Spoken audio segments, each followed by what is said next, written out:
বিসমিল্লাহির রহমানির রহিম। আমি যদি হাজির হয়ে গেছি আপনাদের সামনে। আমরা আজকে বাংলা দ্বিতীয় পত্রের একটি টপিক নিয়ে আপনাদের সামনে হাজির হয়ে গেছি। আমি সকল ছেলেমেয়েদেরকে বলি, আপনারা যখন পড়তে বসবেন অবশ্যই একটা কথা বলে অবশ্যই পড়া স্টার্ট করবেন। প্রথমত বিসমিল্লাহ করে বসে যাবেন পড়ার টেবিলে, তারপর এই কথাটা বলে আপনি পড়াটা পড়তে শুরু করবেন। আপনারা বলবেন, হে আল্লাহ, আমাকে এমন জ্ঞান দান করুন যে জ্ঞান মানুষের মঙ্গলে আসবে। এখানে আপনারা যারা মুসলিম আছেন আপনারা এই কথাটা বলে নেবেন, আর যারা হিন্দু আছেন তারা তাদের ধর্মের অনুসারে তাদের সৃষ্টিকর্তাকে আপনারা বলে পড়তে শুরু করবেন। তারপরে আপনি পড়া স্টার্ট করবেন।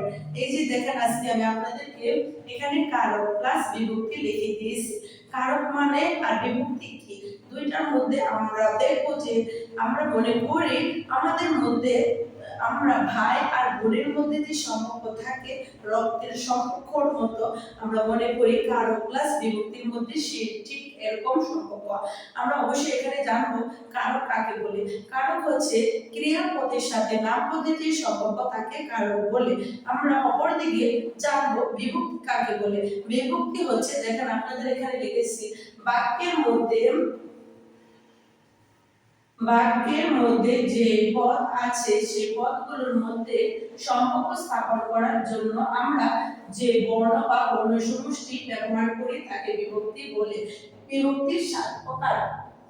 প্রথম বিভক্তি শূন্য, দ্বিতীয় বিভক্তি কে রে, তৃতীয় বিভক্তি ধারা দিয়ে করতে, চতুর্থ বিভক্তি চতুর্থী বলবেন আপনারা।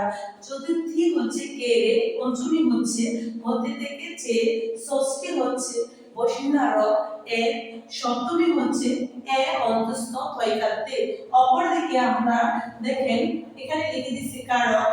আমরা এখানে কিন্তু মুখে একটু আগে বলেছিলাম, তারপর আমি এখানে লিখে দিয়েছি ক্রিয়াপদের সাথে নামপদের যে সম্পর্ক তাকে কারক বলি। আমরা একটি উদাহরণ দিলে অবশ্যই আমাদের বিষয়টা ক্লিয়ার হয়ে যাবে।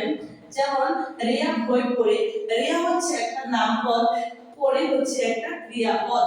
আমরা দেখি কারক কয় প্রকার। কারক হচ্ছে 6 প্রকার। প্রতিকারক, কর্মকারক, করণকারক, সম্প্রদান কারক, অপাদান কারক, অধিকরণ কারক। এই প্রত্যেকটা কারকের উদাহরণ আমরা অবশ্যই আপনাদেরকে দিয়ে দেব, এবং প্লাস বিভক্তি, কারক আর বিভক্তির মধ্যে যে সম্পর্ক সেগুলো আপনাদেরকে আমি অবশ্যই ধাপে ধাপে দিয়ে দেবো ইনশাআল্লাহ।